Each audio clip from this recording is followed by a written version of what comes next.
저는 매일 아침 새벽 기도를 마치고 곧이어 해가 뜨면은 아침에 산책을 나갑니다. 제가 아침마다 습관적으로 하는 일인데요. 산책을 나가서 산책길에서 산책을 나갈 때 교회를 출발해서 걸어가노라 보면 그때 그 시간에는 출근하는 분들이 여러분들이 이렇게 움직이는 걸 보게 됩니다. 차도 많이 움직이고 있고요. 또 요즘은 전기자전거를 많이 타고 다니시더라고요. 현장 일하시는 분들이 전기자전거를 타고 그중에 외국인들도 상당히 많아요. 그런 분들이 아침에 막 이동해 가는 모습을 보게 됩니다. 그러다가 바닷가를 산책하고 돌아올 때는 퇴출근하는 분들은 이제 안 보이고 학교 가는 애들이 또 한 무리가 또 쭉 이동하는 모습이 보입니다. 3, 4, 5로 아이들이 중고등학생들이 먼저 이동하고 그리고 또 한 20, 30분 좀 지나고 보면 초등학생들이 또 따라서 쭉 이동을 해요. 이게 아침마다 그런 이제 흐름들을 보게 되는 거죠. 시차를 두고 어떤 이들은 직장으로 가고 또 아이들은 학교로 가는데요. 이게 사실 알고 보면 비슷한 패턴입니다. 일주일에 닷새 동안 어른들은 직장으로 가고 아이들은 학교로 가죠. 근데 이 두 가지 행동이 밀접한 관련성이 있습니다.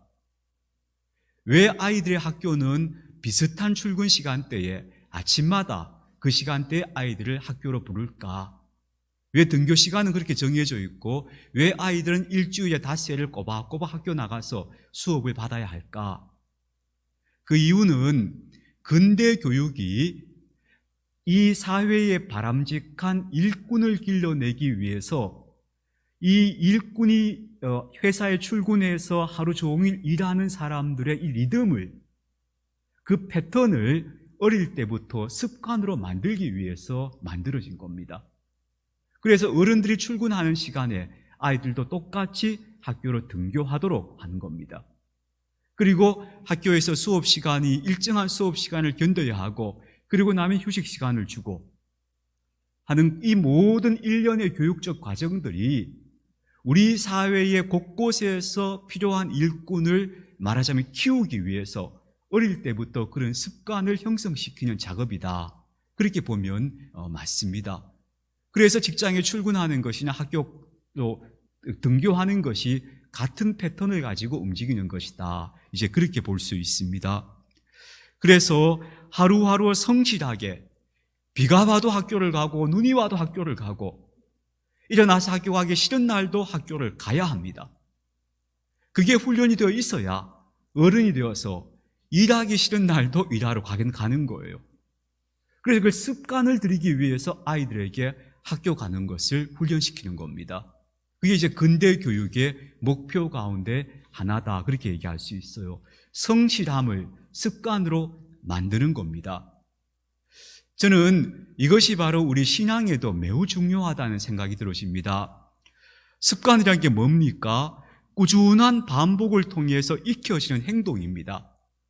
이게 습관이 딱 익혀지고 나면 그 다음부터는 별로 고민하지 않고 그냥 그대로 습관을 따라서 행동하게 되는 겁니다. 만약에 우리가 이런 생각을 해보셨습니까? 식사할 때마다 이 밥을 꼭 먹어야 하나? 이걸 먹어야 하나 말아야 되나 고민하는 분이 없죠. 식사 때면 되면 누구나 식사를 합니다. 이건 습관이 들어있는 겁니다. 우리가 주일날이 다가오면 예배당에 가야 하는구나, 예배드리러 가야 하는구나 하는 게 반복되는 행동을 통해서 습관이 들어져 있어야 하는 거죠. 주일날이 다가올 때마다 내일은 교회를 가야 하나 말아야 되나 이 고민하고 있으면 그 신앙의 모습이 제대로 형성되지 못한 것이죠. 바람직한 행동을 습관으로 만드는 것, 그것이 삶의 질을 높이는 데 있어서 매우 중요하다라고 이야기할 수 있을 것입니다. 물론 바람직하지 못한 습관을 끊어내는 것도 굉장히 중요하겠죠. 눈 뜨면서부터 스마트폰을 열어보는 습관이 들어서 있는 분들은 없습니까? 저는 요즘 이 스마트폰 사용 시간을 줄이는 것을 제가 이제 많이 노력하고 있어요. 지난주에는 그 매주 통계가 나오더라고요. 그 메시지가 떠요. 지난주에 비해서 스마트폰을 1시간쯤 덜 사용하셨습니다. 라고 나와요. 내가 1시간 덜 썼구나. 그렇게 줄여가는 거죠. 이 바람직하지 않은 습관들은 지워나가고 바람직한 습관들은 계속 형성해 나가는 것, 이것이 우리 삶의 질을 높이는 것이나 신앙의 수준을 높이는 데도 매우 중요하다, 그렇게 말할 수 있겠습니다. 그런데 습관을 형성하는 것은 사실 이런 것이죠. 그때그때 찾아오는 내 기분이나 환경에 좌우되지 않겠다는 거죠. 그때그때 내 기분이 어떻든지, 내 컨디션이 어떻든지, 상황이 어떻든지 간에 나는 고민하지 않고 이 바람직한 행동은 계속 할 겁니다. 근데 그게 습관의 형성인 거죠. 오늘 함께 읽어본 말씀에서 사도 바울은 이렇게 이야기합니다. 세 가지를 권면하고 있어요. 빌립보 교회에 보낸 서신인데 거기서 바울은 마지막으로 구체적인 권면을 세 가지를 하는데요. 이 세 가지 권면에 어떤 그 수식어가 붙어 있는가 하면 먼저는 기뻐하라는 건데 항상 기뻐하라 이렇게 말하고 있어요. 항상 기뻐하라는 것은 기쁠 만한 일이 있든지 없든지, 비가 오든지 눈이 오든지, 날이 굳든지 해가 나든지 언제나 기뻐하라는 거죠. 기쁨의 태도를 습관화하라는 겁니다. 그걸 형성하라는 거죠. 그걸 권면하고 있다고 볼 수 있고요. 두 번째 권면은 뭐냐 하면요, 모든 사람에게 관용을 나타내 보이라고 얘기합니다. 이때도 마찬가지예요. 내가 관용을 보이고 싶은 사람에게만 보이는 게 아니고요, 누구를 만나든지 너의 관용, 즉 너그러움이 나타나게 하라는 겁니다. 그러니 이 또한 습관에 대한 요청이라고 얘기할 수 있죠. 어떤 사람을 만나든지 간에 사람을 만날 때마다 당신의 너그러움이 드러나게 그렇게 습관을 만드십시오, 훈련하십시오 하는 얘기를 하고 있는 거죠. 그리고 마지막으로는 기도에 대해서 얘기합니다. 그렇게 이렇게 말합니다. 모든 일에 기도와 간구로 하나님께 아뢰라 했습니다. 이 또한 마찬가지입니다. 모든 일을 다 하나님 앞에 기도로 만들어라, 기도로 아뢰라 했습니다. 그러니 이 또한 기도의 습관을 형성하라는 말이라고 말할 수 있겠죠. 세 가지입니다. 기쁨의 태도를 가지라, 그것을 습관으로 하라. 두 번째는 사람을 만날 때마다 모든 사람에게 너그러움을 나타내라, 보여주라. 세 번째는 모든 것에 기도의 습관을 들여라 하는 것을 우리에게 권면하고 있다고 볼 수 있습니다. 그렇다면 하나하나 한번 살펴보도록 하십시다. 기쁨이 자연스러운 행동이 되게 하라고 먼저 말하고 있습니다. 기쁨이 습관이 되라고 요청하고 있는 겁니다. 어떤 상황에서도 기뻐하라고 얘기하고 있는 겁니다. 봄이 가고 여름이 지나가고 가을이 오고 겨울이 오듯이 그냥 이렇게 지나가게 두라는 게 아닙니다. 기쁨을 내 안에 뿌리를 내리게 하라는 겁니다. 그래서 기쁨의 태도, 기쁨의 습관이 배이도록 하라는 것이죠. 그것을 요청하고 있는 겁니다. 그럼 이거 어떻게 하면 그게 가능해질까 하는 게 사실 궁금하지 않을 수 없죠. 그래서 제가 언젠가 말씀드렸죠. 이런 말씀을 들으면 먼저 우리가 뜻을 세워야 한다. 우리가 내가 늘 기쁨을 가지고 살아야지 하는 일단 뜻을 세우는 것부터 시작한다고 그랬죠. 그 뜻을 세우십시다. 이걸 습관으로 만들어야 하는구나. 어떻게 그럼 습관이 될 수 있을까? 아니, 구체적인 이야기를 하기 전에 먼저 기쁨이 내 삶의 태도가 되고 습관이 되어야 하는구나 하는 것부터 딱 마음에 새겼으면 좋겠습니다. 그렇다면 어떻게 하면 우리가 늘 기뻐하며 살아갈 수 있을까 하는 거죠. 그게 이제 숙제가 되겠죠. 우리는 기쁜 일이 따로 있고 기쁘지 않은 일이 따로 있다고 생각하는 관습을 가지고 있잖아요. 그게 일종의 우리 머릿속에 있는 하나의 공식 같은 거잖아요. 그래서 기뻐할 만한 일이 주어지면 기뻐한다고 생각하는 거예요. 그래서 하나님, 제가 기뻐할 만한 일을 제게 주세요. 기쁨을 주세요. 하나님이 기쁨을 주셔야 제가 기뻐하지요. 뭐 이런단 말이에요. 근데 바울은 그렇게 말하는 게 아니고 기쁨이 당신의 태도가 되고 습관이 되게 하라고 얘기하는 거예요. 그럼 이건 우리가 노력해야 될 문제가 되는 거죠. 하나님이 나한테 좋은 일, 웃을 수 있는 일, 기쁨의 일을 많이 주셔서 기뻐하는 게 아니고 어떤 경우에든지 간에 내가 기뻐해야 되는 나의 노력에 달려있는, 내 수고에 달려있는 거죠.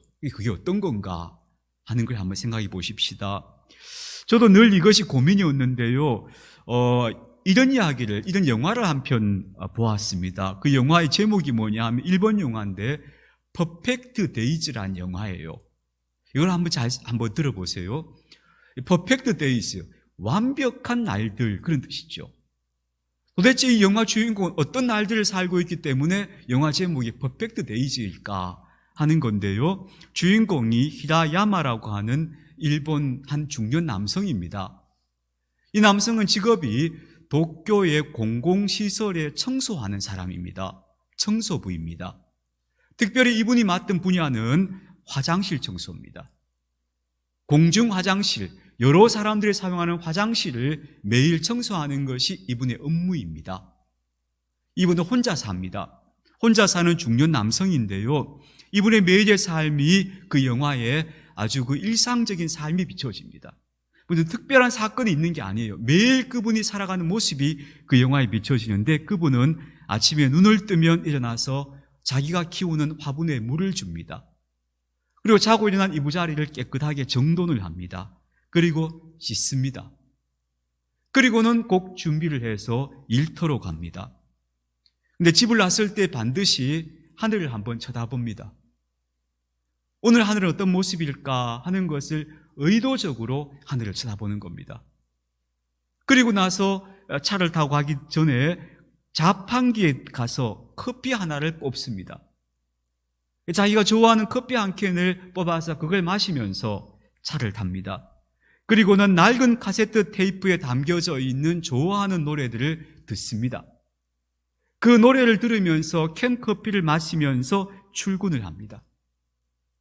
그리고 하루 종일 열심히 화장실 청소를 합니다. 후배들이 이렇게 말합니다.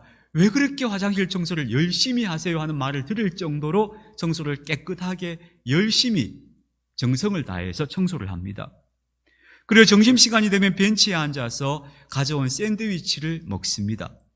그러면서 또 하늘을 바라봅니다.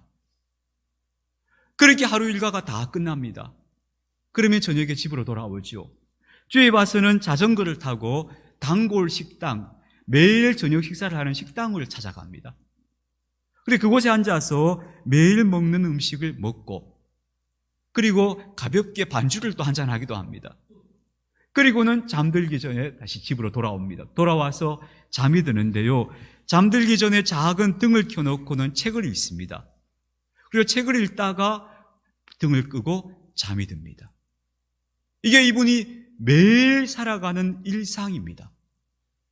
물론 방문객이 오거나 조금씩 변화가 생기기도 하지만 이분은 매일 이 일상을 살아갑니다. 그런데 그 일상을 살아가면서 그분이 매일 살아가는 그 모습을 보고 있노라면, 그 보는 사람의 마음속에 우리의 입가에 어떤 게 만들어지는가 하면 아주 잔잔한 미소가 지어져요. 저렇게 매일 반복되는 일상을 살고 있는데 그분은 그 일상을 매우 재미있게 즐기면서 살아가고 있다는 것이 느껴져요. 그분의 삶에 특별한 일이 없어요. 매일 일과를 살아가는데, 그런데 가볍게 자기가 좋아하는 커피를 한잔하고 하늘을 바라보고, 그리고 음악을 듣고 책을 읽고, 그리고 또 때가 되면 잠이 들고, 자기 하는 일을 정성을 다해서 깨끗하게 잘하고, 그리고 사람들을 만나면 반갑게 대화를 하고, 그게 그분의 삶의 전부예요. 물론 약간의 사건들이 그 영화 속에 나타나기도 합니다만, 그러나 문제는 도대체 영화가 왜 그분의 삶을 퍼펙트 데이즈라고 부르고 있는가 하는 거예요. 여기에 우리가 주목해야 될 것이 있습니다. 뭐냐 하면 그분은 자기가 살아가는 삶의 그 작은 기쁨의 순간들을 계속해서 찾아내고 있다는 거예요. 길을 가다가 아이들을 보면 빙긋이 바라보면서 웃습니다. 그리고 하늘을 바라보면서 또 웃습니다. 그러면서 그의 일상의 매일 똑같은 삶을 그렇게 살아내고 있는 거예요. 물론 그 영화에서는 그분이 그 이전에 깊은 상실을 경험한 적이 있는 것 같은 인상을 줍니다. 분명히 이분이 무슨 큰 상처를 갖고 있다는 느낌을 줘요. 그런데 그럼에도 불구하고 자신에게 주어진 하루하루를 남들이 보기에는 보잘것없는 것 같지만 작은 기쁨들을 매일 맛보면서 하루하루의 삶을 살고 있는 겁니다. 그래서 그 영화 제목이 퍼펙트 데이즈입니다. 저는 이것이 참 중요한 이야기다 싶습니다. 그래서 그 영화에서는 일본어 한 단어가 나와요. 마지막에 코모레비라는 단어가 나옵니다. 코모레비. 이 단어의 뜻이 뭔가 하면요, 나뭇잎 사이로 비치는 햇살이에요.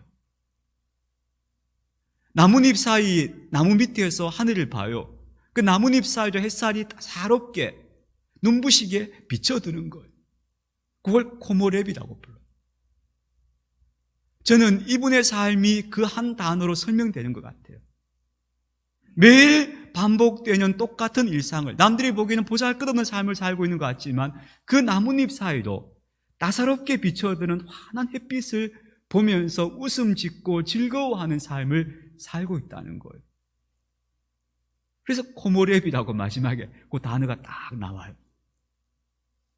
여러분, 저는 우리 그리스도인들의 정말 우리가 매일 기쁨의 삶을 살 수 있는 비결은 바로 이런 데 있지 않나 싶어요.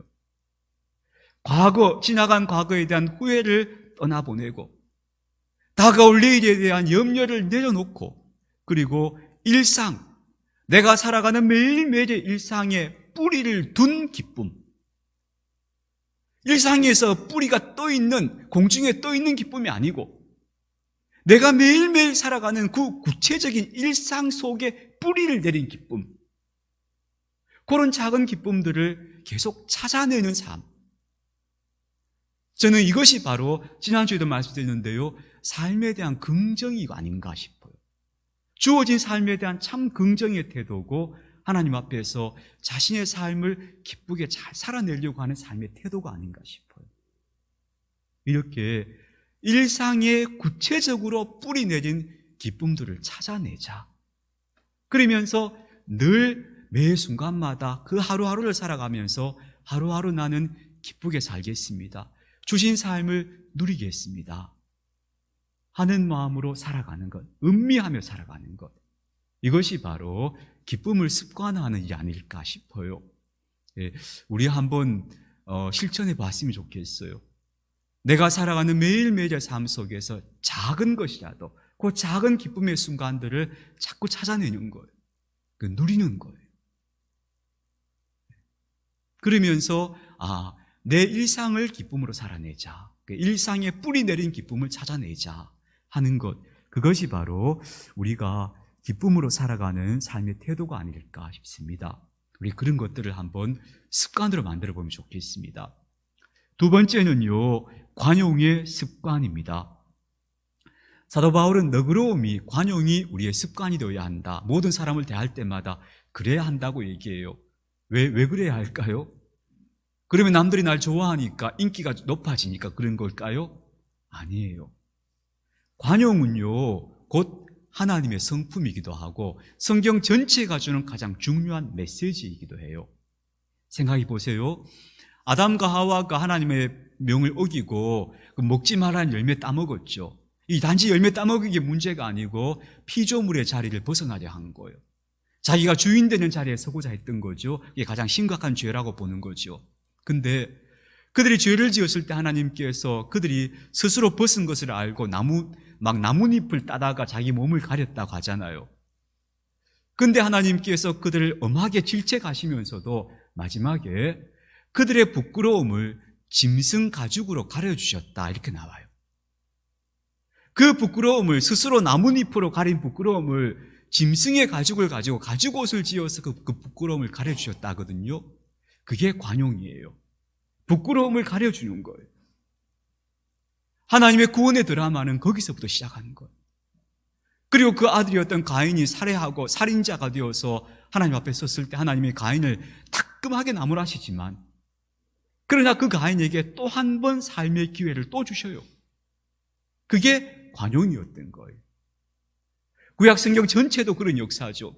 이스라엘 민족이 하나님 앞에서 계속 죄를 짓고 어긋나요. 그런데 매를 들어 치시지만 다시 또 그들을 또 받아주셔요. 거듭되는 하나님의 관용이 성서의 드라마예요. 마지막으로는 우리가 죄인이었음에도 불구하고 하나님은 우리 죄를 관용하시죠. 그걸 성경은 뭐라 하는가 하면 간과하셨다, 이렇게 말해요. 그냥 못 본 척 하셨다, 너그럽게 넘어가셨다는 뜻이에요. 그러니 관용은 곧 복음의 정신이에요.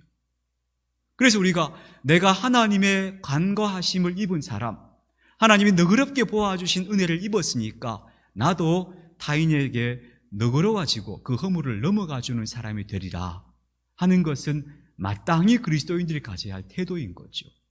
그래서 바울은 이것을 나타내라고 해요. 이걸 나타내라는 말은 뭐냐 하면요, 복음을 드러내라는 말과 마찬가지예요. 만약에 우리가 예수님 믿으십시오, 예수님은 우리의 모든 죄를 위해서 희생하셔서 우리가 그분 때문에 용서받았습니다 라고 누군가에게 말했어요. 그래 놓고는 내가 다른 사람의 허물을 나는 정말 그놈 자식 용서가 안 돼 이러고 있으면 내가 말한 복음과 내 태도는 어긋나고 있는 거예요. 물론 이게 쉽지 않지만 우리가 복음에 합당한 사람이 되려면 나도 누군가에 대해서 자꾸 용서와 관용의 태도를 가지려고 애써야 하는 거죠. 그래야 이 복음과 합당하게 맞아떨어지는 거죠.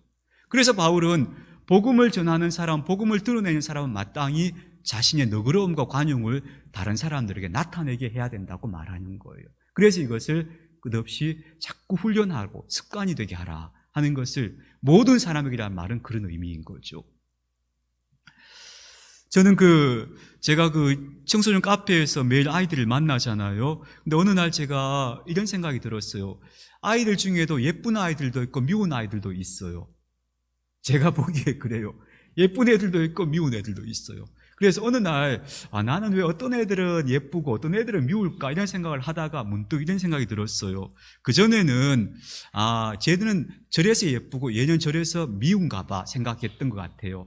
그런데요, 가만히 어느 날 문득 생각해 보니까 그게 다 내 마음에 있는 주관적 기준이었다는 걸 알게 되었어요. 이런 적이 있었어요. 제가 예뻐하는 어떤 아이가 라면 국물을 쏟았어요, 테이블 위에.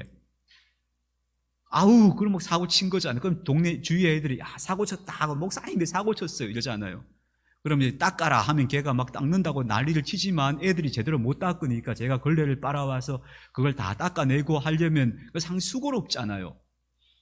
근데 어떤 애가 라면 국물을 쏟았을 때는 그게 하나도 안 밉고요, 그냥 내가 기쁘게 와서 이놈 자식아 좀 잘해라 하고 닦아줘요. 어떤 애가 라면 국물을 또 다른 애가 쏟으면요, 저놈의 자식은 맨날 사고만 쳐 이런 생각이 드는 거예요. 그래서 제가 문득 깨달았어요.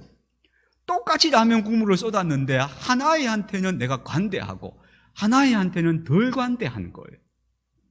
그래서 이 기준이 쟤들한테 있는 게 아니고 내 안에 있다는 걸 깨달았어요. 그리고 제가 가만히 스스로를 돌아보니까 제가 어떤 아이한테 관대한가 하면 비교적 여자아이들한테 관대하고 남자아이들한테 좀 덜 관대해요.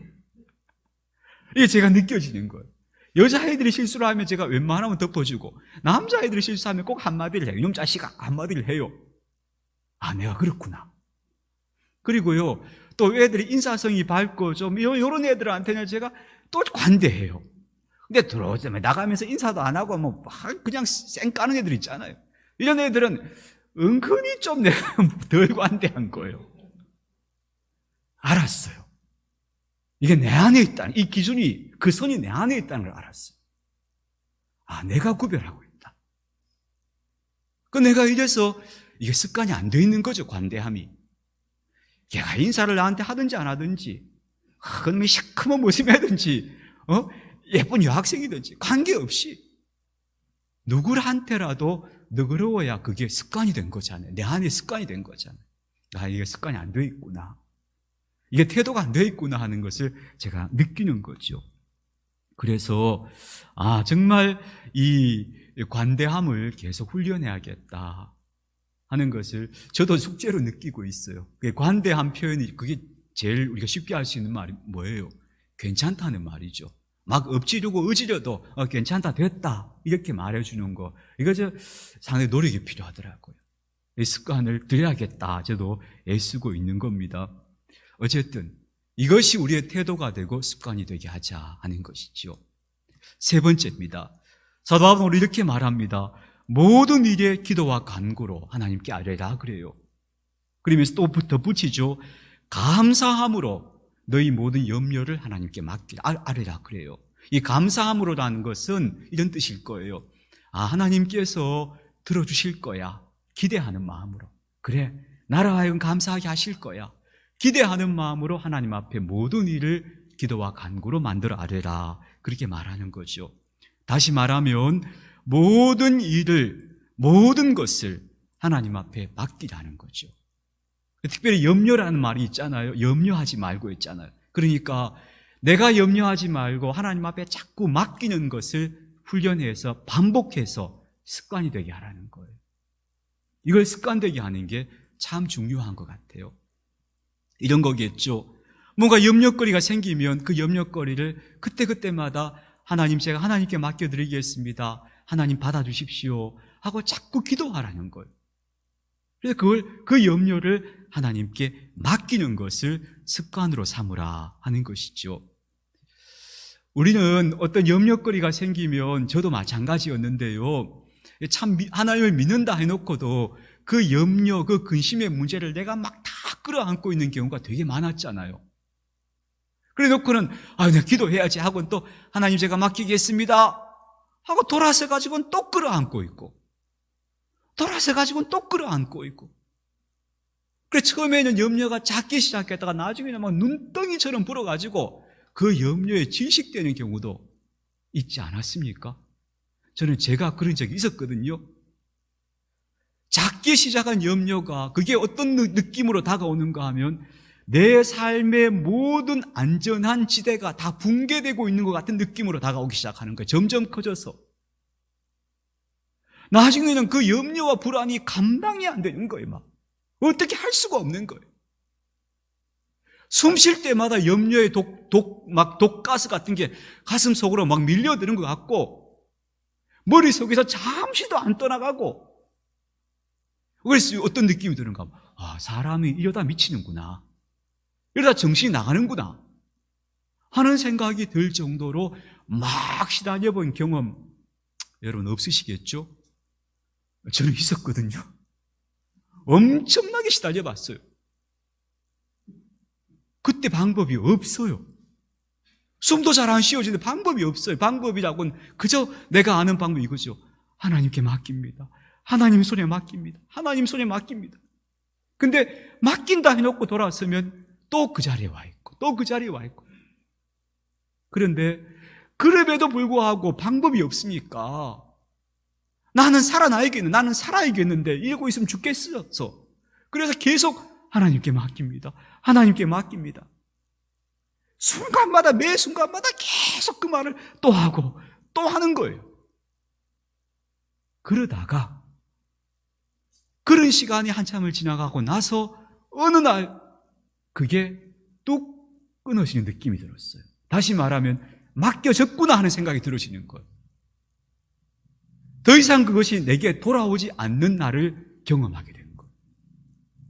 내가 계속 거듭해서 반복해서 하나님께 맡깁니다. 하나님께 맡깁니다. 하나님께 맡깁니다 했더니 어느 날은 하나님이 가져가셨구나. 그 공이 나한테 돌아오지 않는구나 하는 것을 딱 느끼는 순간이 오더라는 거예요. 그래서 여러분, 염려를 맡기는 기도가 반복되어져야 하는 이유가 거기 있는 거예요. 이게 습관이 되어야 할 이유가 거기 있는 거예요.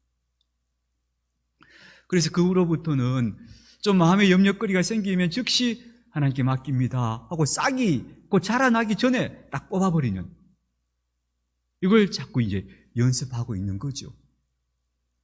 여러분, 이 습관이 우리 속에 형성되면 되어져야 할 겁니다.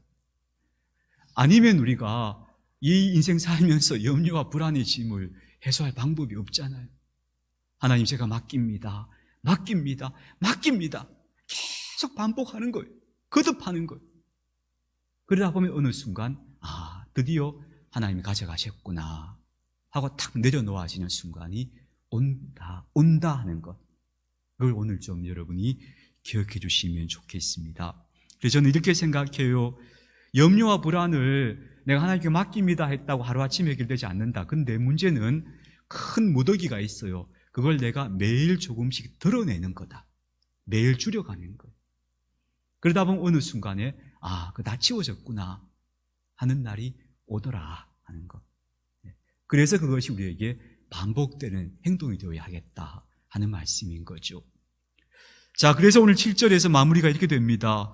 그리하고 나면 너희 마음 속에 하나님의 평강이 임할 거야. 이렇게 얘기해요. 하나님의 평강. 이 하나님의 평강이란 말은 이게 간단한 말이에요. 평화입니다. 평화. 영어에는 peace입니다. peace. 하나님이 주시는 평화가 너의 마음에 찾아올 거야. 이렇게 얘기해요. 근데 하나님 주시는 평화가 딱 찾아오는 그 순간을 우리는 뭐라고 정의할 수 있는가 하면 행복이라고 정의할 수 있습니다. 행복. 저는 행복에 대해서 누가 물으면 제가 그렇게 얘기합니다. 깊은 마음의 평화입니다. 라고 얘기합니다. 내 마음이 평화로운 겁니다. 근데 그 평화가 잠깐 이게 파도치지 않는 평화가 아니고 깊은 평화가 내게 임할 때 그것이 우리는 행복이다라고 얘기할 수 있을 거예요.